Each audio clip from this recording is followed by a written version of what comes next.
உன்னோடு பேசுகிறேன். பக்தா, நீ அனுபவிக்கும் துயரங்கள் எவ்வளவு பெரியதாயிருந்தாலும் என் அருளால் அவை அனைத்தும் குறைந்து உன் வாழ்க்கை ஒளியால் நிரம்பும். பக்தா, உன் கடன்கள் பெரிதாய் தோன்றினாலும் கவலைப்படாதே. என் திருவருள் உன்னை வழிநடத்தும். நீ நம்பிக்கையுடன் ஓம் முருகா என்று கூறும்போது அந்த ஒளி உன் வீட்டுக்குள் செல்லும் ஒளியாகி இருட்டை அகற்றும்.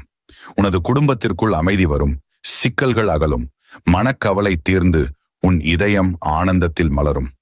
பக்தா, நீ இன்று இந்த வீடியோவை பார்க்கும் நேரத்தில் உன் வாழ்க்கையில் ஒரு புதிய துவக்கம் நடந்து கொண்டிருக்கிறது. அந்த துவக்கம் உன்னை உயர்வு அடைய செய்யும். நீ உன் மனதில் ஓம் முருகா என்று எழுதி வைக்கிறாய் என்றால் உன் வாழ்வு மகிழ்ச்சியாலும் செழிப்பாலும் நிரம்பும். அதனால் பக்தா, நீ எப்போதும் என் மீது நம்பிக்கை வையு. என் பெயரை ஜபி. உன் கடன் சுமையும் மனக்கவலையும் சோகங்களும் அனைத்தும் மறைந்துவிடும். பக்தா, இந்த அருளான செய்தியை உனக்கு கொண்டு வருகிறேன். அதன்